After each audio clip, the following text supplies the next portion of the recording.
Alright, so in the last video you saw I was working on the engine trying to get that idle surge problem fixed. I see I have a very big unmetered vacuum leak. I think I know what that is. But before we continue on this car, we moved it into the garage here, and well, you've got to get this thing up off the ground because it is way too low and I'm not breaking my back. So we're gonna get it up off the ground and start digging into the engine. But first thing we'll do is do a compression test because I'd like to rule out anything with the head gaskets and make sure I'm getting good compression on all 6 cylinders. So let's get in the air and do that.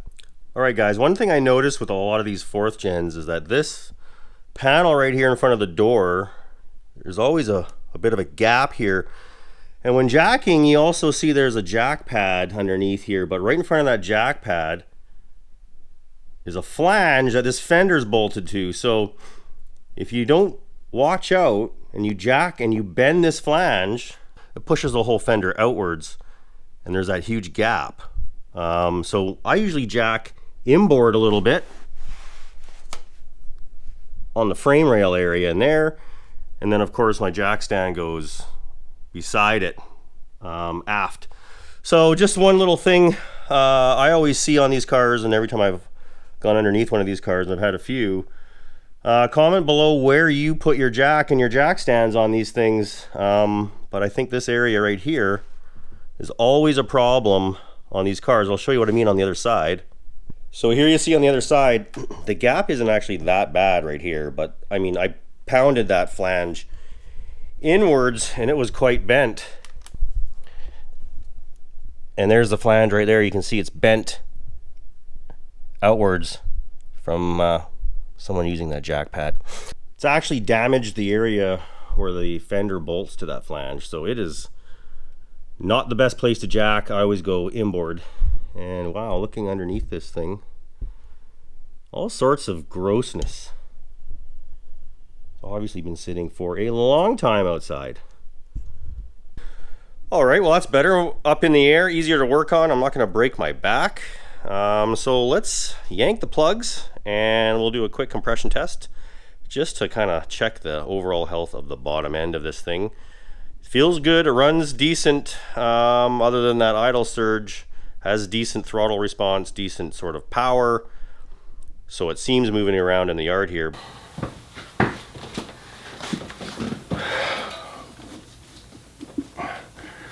I think this is what they call the F-body position, when you're basically lying on the engine. These plugs are a pain in the butt to get at. Anybody who's done plugs on a 4th gen, whether it's a V8 or this V6, knows exactly what I'm talking about. I'm going to label these as well as I get them off, just to make life easier.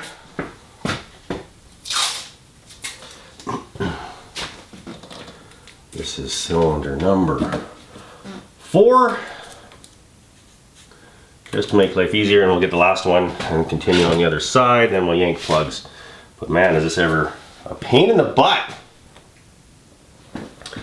I certainly know without the air conditioning compressor on this side it'll be a lot easier, and as we've heard and as we suspect, it's groaning. So if I do an AC delete kit, I might have a lot easier access to spark plugs on this side. So there's another reason to do AC delete if you don't need it. Get you easier access to all your spark plugs on the passenger bank. I remember now working on these things and saying never again. And then here we are again. Last one of these I worked on, I had a neighbor of mine bought a 2002 SS convertible. We did heads, cam, motor mounts, oil pump, timing chain, fuel system, headers, everything. And yeah, that was a lot of fun. So we got a plug out. It looks okay, it's a little black.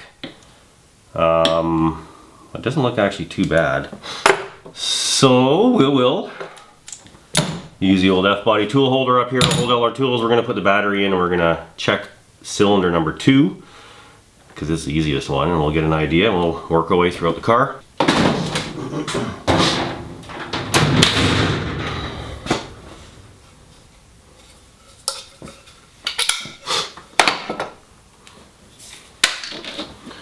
wind this guy in. Okay. Connect our gauge, and we'll probably put you guys over here somewhere. Take a look at that.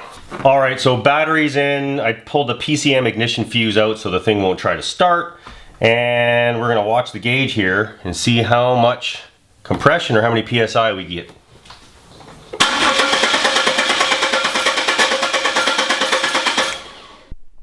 All right, well that's about 155 PSI. That's a good sign on cylinder number 2. We'll continue now and do all the rest of the cylinders and we'll report back to see where they all sit.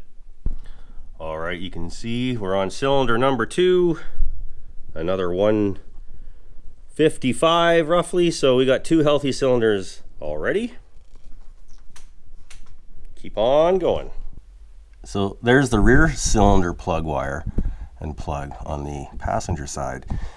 I think on these cars, the rear cylinder is easiest to get from underneath the car, so I'll pull that off and we'll do the test one more time on that cylinder. All right, cylinder number 6 now, probably the hardest one to get to.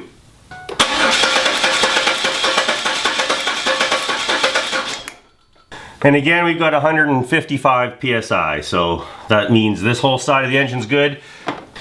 And here are the 3 plugs pulled out of the passenger side here. So they're all the same brand and roughly look the same age, which is interesting.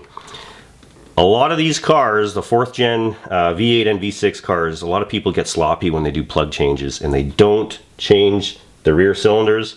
Nice to see someone did that, at least on the passenger side. Looking at the plug itself, I mean, it's a little black, expected from sitting a while and starting and only running for short periods of time, but I don't see any obvious signs of head gasket damage or any, you know, steam cleaning of the spark plug, so to speak. So it doesn't look, from the compression test and from the look at the plugs, that there's a head gasket issue at all, at least on the passenger side. So that is awesome. We've got good looking plugs. We've got lots of compression on the passenger side. So the next thing is to do the driver side. It's a lot easier, trust me. There's less stuff in the way. There's less contortioning that you have to do with the body, but it still is a pain in the butt. I'm not going to bore you guys, but I'll give you the numbers after I do the compression test. So on to the driver side, and we'll see you at the next clip. All right, this is the final cylinder we're testing. This is, looks like number 3 on the driver side. Again, these, most of these I had to access from underneath the car, or at least cylinders 3 and 5. This is the last one, cylinder 3. And go ahead, we're gonna do the test right now.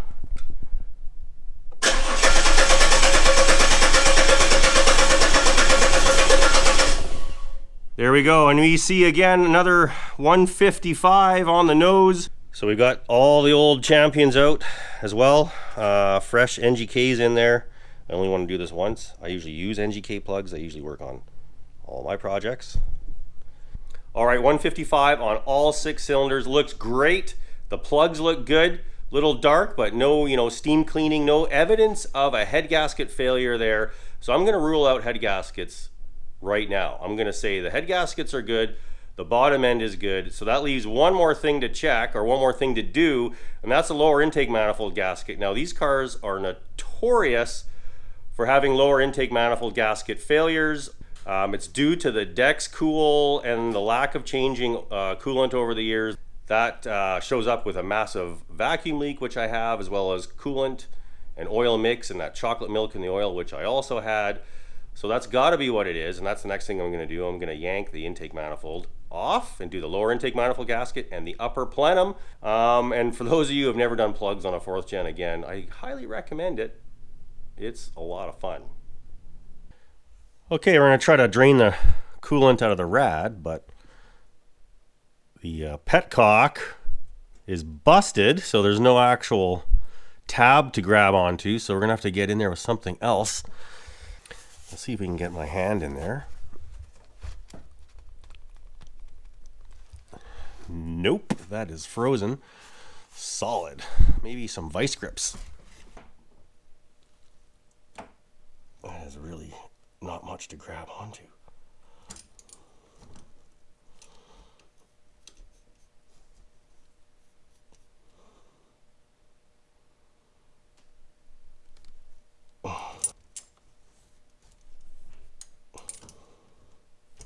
Okay, now we're able to twist it by hand some.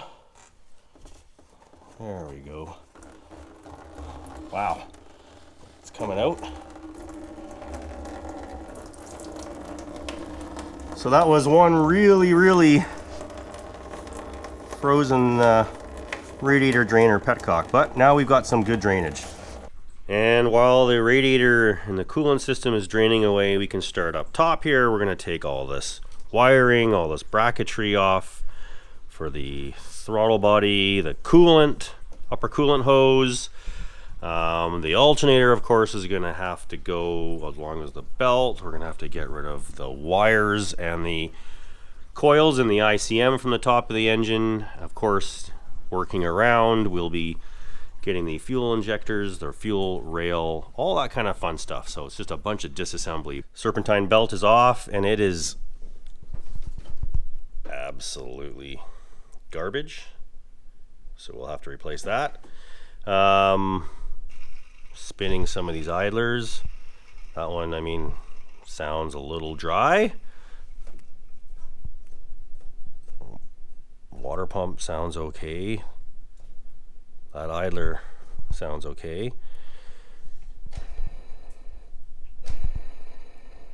That sounds really bad. That's the AC pump, so, or the clutch or whatever. So I think the AC pump is pretty bad. This one is the power steering pump. Doesn't seem so bad. So again, the sound seems to be coming from down here. I'm going to do a bypass or a delete kit probably. And maybe this guy will try to clean that up or get a new idler, or maybe these come apart.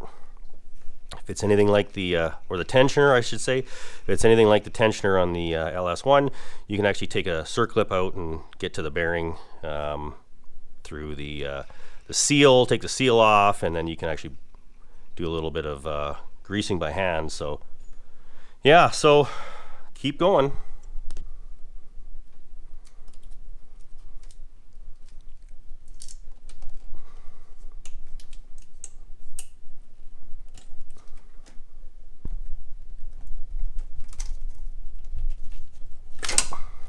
Alright, fuel line's off. I'm gonna have a look inside there, guys. There's more of that chocolate milk. So good thing we're going to this extent, and good thing we're at least getting all the coolant out, because it is nasty.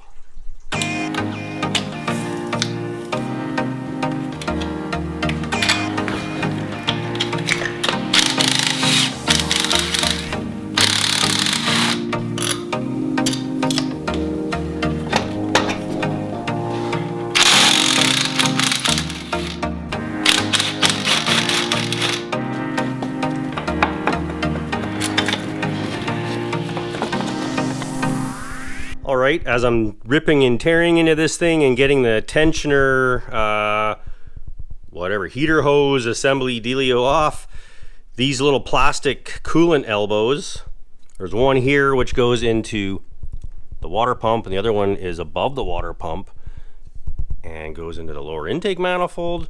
Those break very easily when you're removing this assembly here. So we're going to go with the steel replacement ones, but another interesting design feature of the 3800 engine. I wouldn't have done it that way, but hey, this is how it is. So always gotta get a replacement for that. And I've got a solution as well for these stupid heater hoses. I guess they're not stupid, but they're leaking, and they've got this sort of metal section in here which is crimped in, and there's metal going back there. So I'm going to replace that with something that's easier, and I'm going to be able to run 3/4 and 5/8 heater hose and get away from spending big bucks. These are over 150 bucks for the pair of those heater hoses, which is way too much money. So anyways, a little interesting design feature of this engine, and we're going to continue ripping and tearing.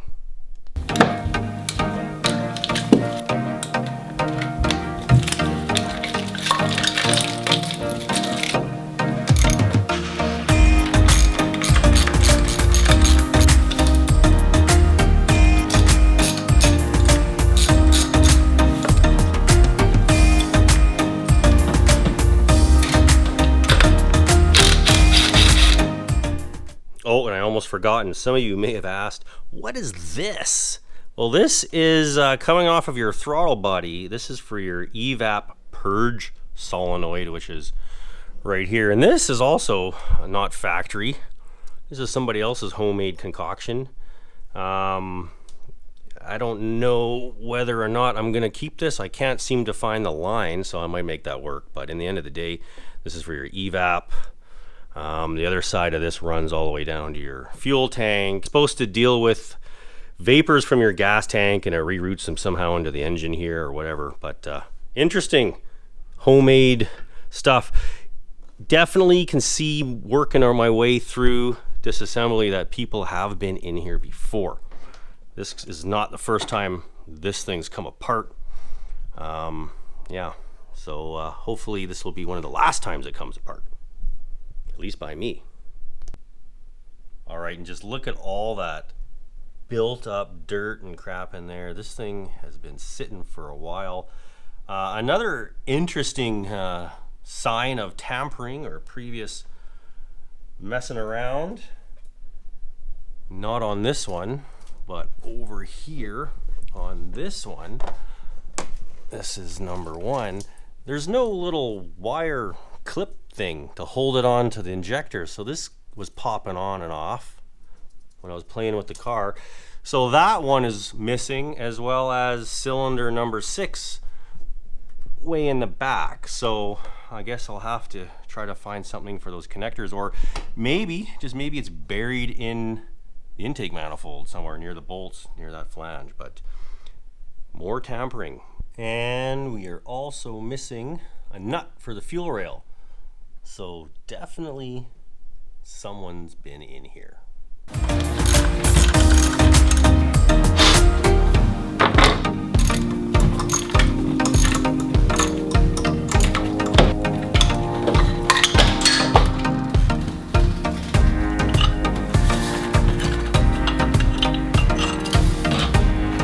Trying to get these injectors out. They're frozen in there, so just hit them with a bit of WD. I have to work those O-rings back and forth quite a bit. See if we can pry that out. And these bolts for the map sensor were absolutely frozen, and I didn't have a T30 in a socket, so what I ended up doing is just grabbing with the old vice grips and twisting it. Not a lot of room in there, but got the job done.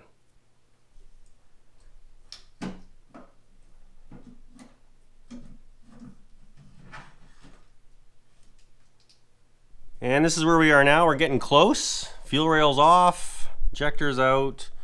The next is probably this bracket and this bracket. But before I go too much further, I'm gonna vacuum all that crap out. I'm gonna go fishing for those little wire clips for the 2 fuel injector harnesses. And maybe there's another one of those fuel rail nuts in there. So a little fishing, a little cleaning, and then we'll continue. So here we are, upper plenum ready to come off. All the bolts are loose. Interesting things that we keep finding with this car.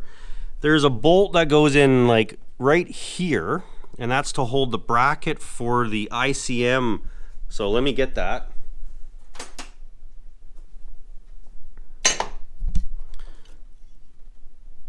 So here's our ICM bracket, and it kind of goes like in this area, and that bolt hole right there is to take a bolt which holds that forward portion down so it doesn't move around a lot. Well, that bolt wasn't even tight. It wasn't even in the hole. I actually had to re-thread the hole by taking the bolt off the back, cleaning the threads, going in there, a bunch of WD-40. So that's a possible vacuum leak I can see. If anybody knows, I'd like to know. Does that bolt need thread sealant when it goes in? But I definitely think that we had another vacuum leak there.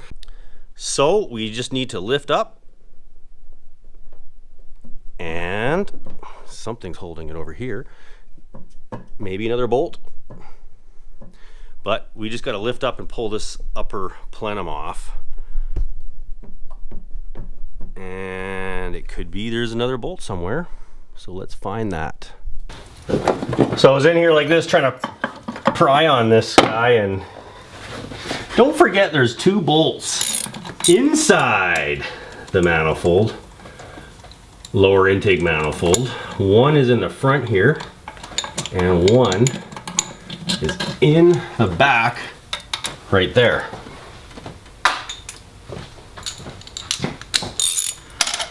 If it's not coming up easy, then you probably got another bolt somewhere. Just gotta get the little socket on it. It's on a strange angle, like kind of like that. Interesting. So it's on a strange angle and it's kind of like that. There we go.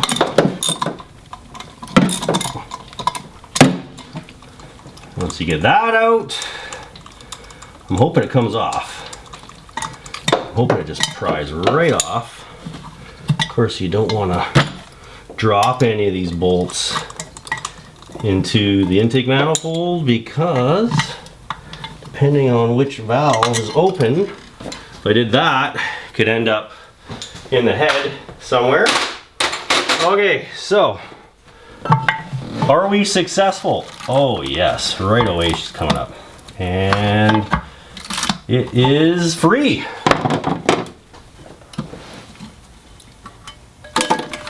There we are. And other than that powdery, corrosion-y crap over there, it doesn't look too bad inside the engine.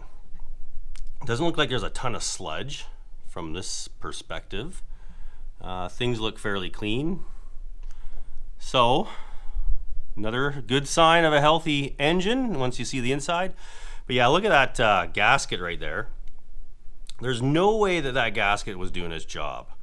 It looks horrible, so good find.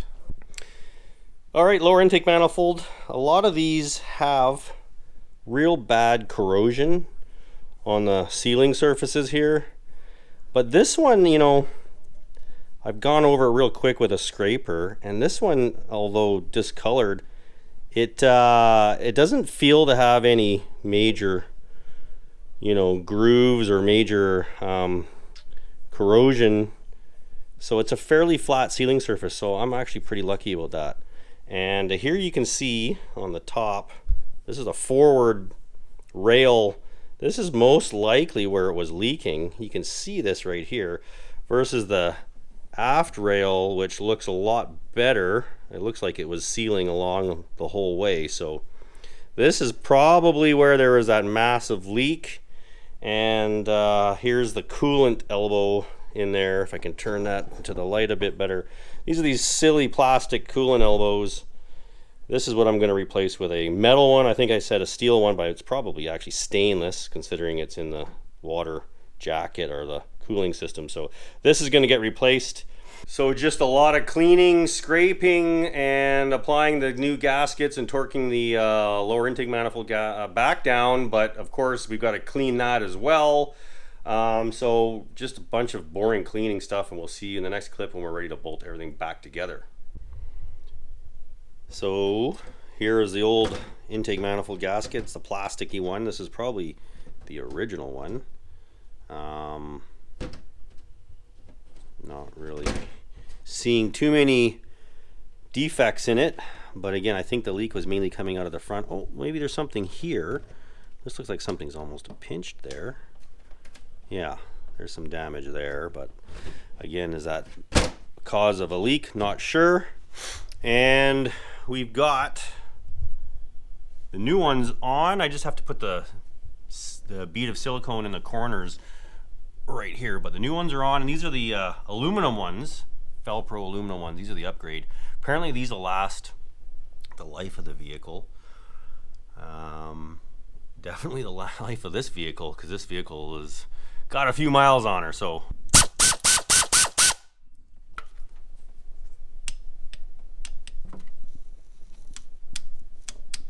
and the lower's all torqued up.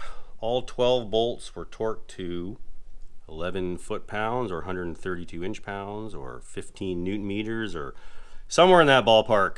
Check yourself if you're doing this job. Don't trust me, but we got a lower intake manifold on. The next thing we got to do is make this guy, which looks like it came from the bottom of the ocean, look a little better. I don't know if I'm gonna paint it, to be honest. I don't know if I want to spend the time. I want to get this out of my shop, so we're probably just gonna clean it up and slap it back on. All right, after a few hours of work later, here we are. That's actually another day, but to recap, new lower intake manifold gaskets, new upper plenum gaskets. We found EGR leaks. We found bolts loose on the ICM bracket that probably were a vacuum leak. We replaced the heater hoses with this setup here. I'm not sure I like it, but it's different than that hokey GM line. A lot easier to service. We've got a new alternator in there. We've got HP tuners in the car. Set up, ready to go. So I'll put you guys down and let's do a first start.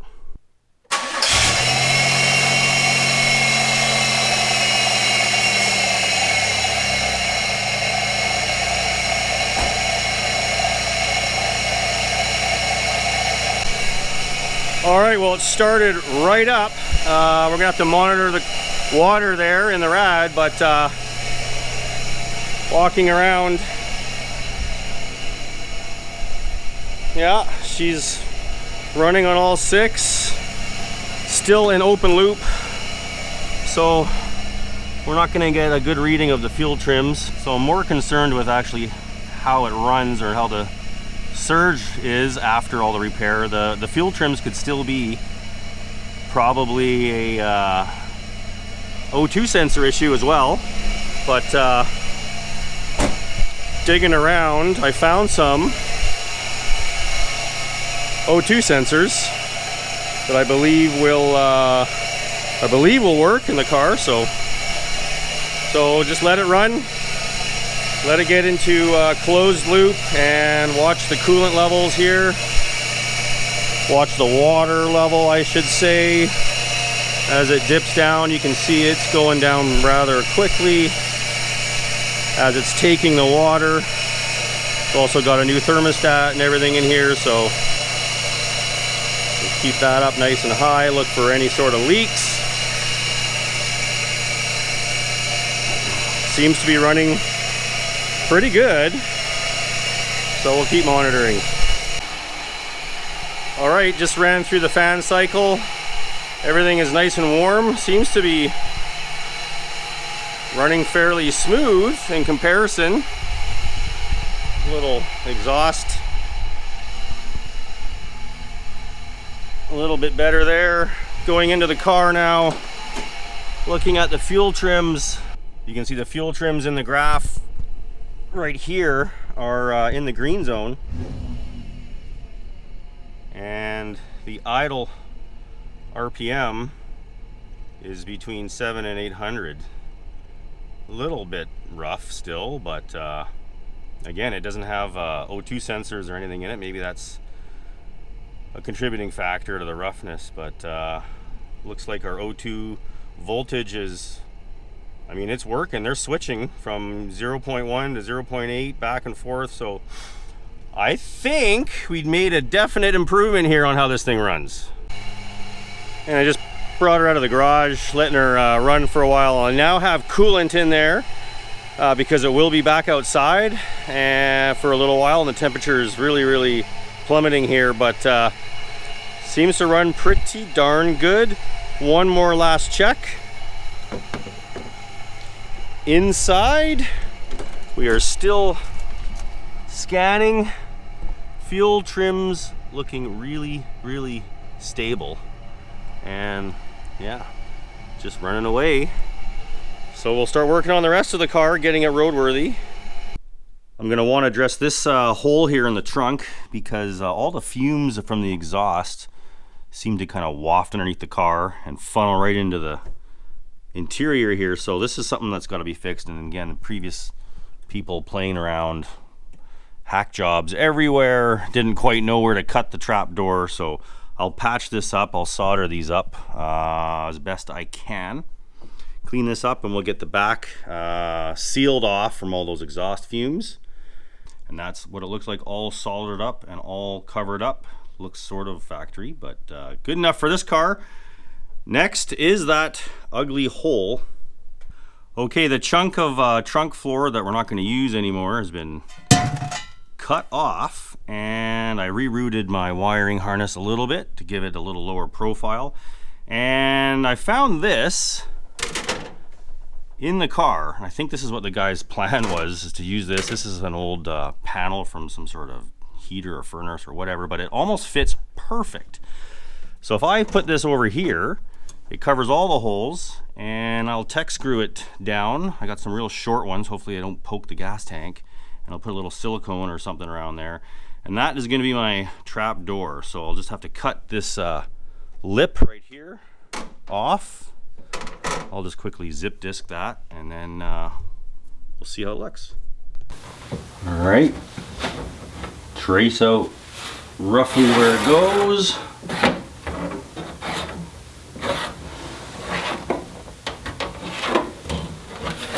Yeah, that looks to be pretty good coverage. Covers the holes nicely. Next, we're gonna silicone on here just to seal it on the bottom. Just some old silicone I had lying around. Just a big bead. Around.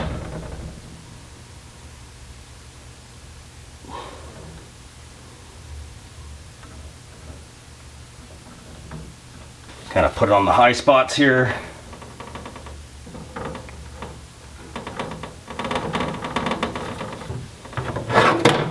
And then turn it over, place it on a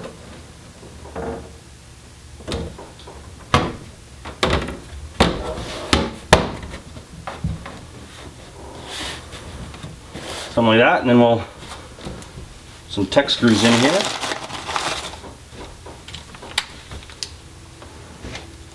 Sheet metal self-tappers.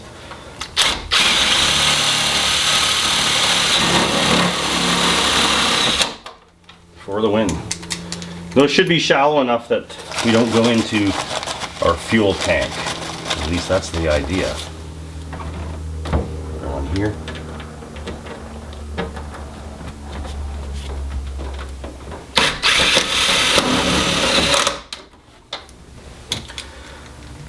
And we'll just continue to work around the perimeter and probably put some more silicone around here, but that's going to seal that off so we don't get gassed out while the car's running. All right, there's the finished result. Not my best work ever. Am I proud of it? Not really, but it sort of suits, you know, the car in a way. It's a beater car, so it's a bit of a beater job, but it will be effective. It will stop the gas fumes from coming up. Those little vents there, I pounded them all shut. So I think that's going to be good. And if you ever, or if one ever needs to change the fuel pump again in this car, it's super simple. Pull out the tech screws, X-Acto blade around the silicone, and then pull the panel up, and then everything is right in front of us. So that job is done. Moving on. And what we're moving on to now is we're just going to put the trunk back together, meaning all the interior bits. And I noticed the floor is wet from sitting outside, so I'm sure the seals around the hatch leak, but I'm not going to fix that. This is a beater, so just making it safe to drive. All right, trunk is basically done. The carpet's a little wonky, but that'll settle down after a while. So everything in here is, you know, pretty close to the way it should have been. I'm missing one of these little lock fasteners up there, but I can always add something later. But yeah, this is basically a done deal for now. So next thing we want to move on to is the brakes, now that we're not getting gassed out when the car's running. Well, the rear brakes don't look horrible. I mean, there's lots of pad. I don't see anything leaking in there, but they are really crusty as expected.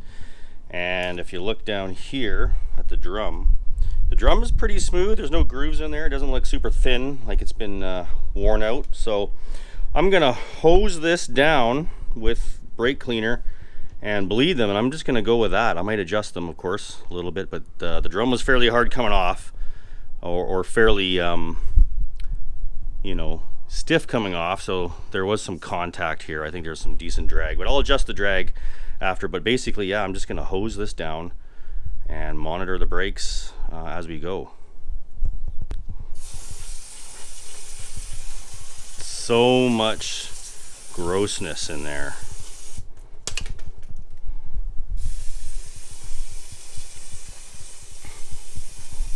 But they do work. All right, I got the one side adjusted here now, and I'll just spin it over and feel the drag of the shoes. You should be able to hear it and feel it. Maybe you can hear it.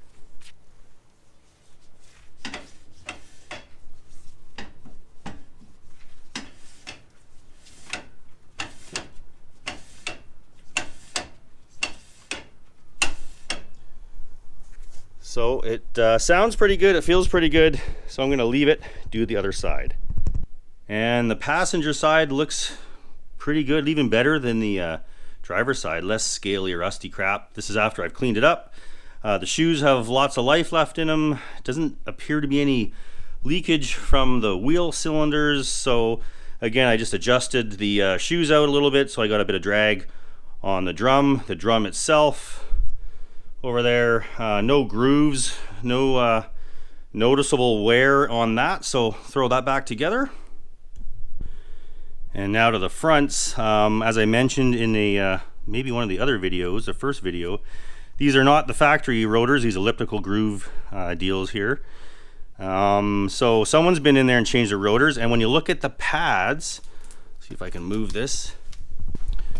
And when you look at the pad, there's a lot of pad material there. So these brakes have been done not too long before I think the car stopped working, before it was parked. So I just did a little cleanup here, did a little inspection. A little bit of a light scuff on the rotor surface there. The rest of it should come out when the car's driving. Fluid has been changed on all four wheels. I've run about I don't know, 3 master cylinder volume worth of .3 through the system. So I'd say our brakes for now, they check out okay. So got lucky there. No parts really to order yet. I will monitor the rear wheel cylinders carefully, because that would be the first thing to go.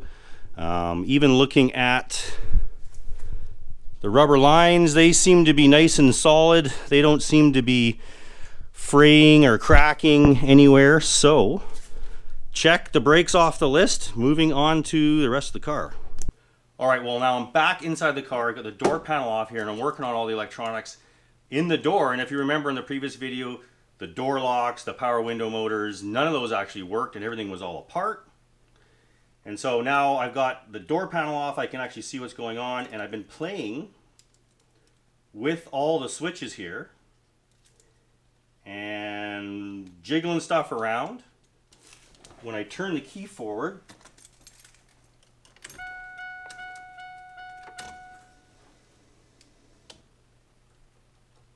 I don't know if you can hear that, but I can hear a relay or something switching over there on that side. I do have a spare power window motor, and I just connected the wiring harness from the one in the vehicle, wherever that went. Here it is. And if I hook this up now, after jiggling the switches, the rocker switches that is, and I don't know if you can see that.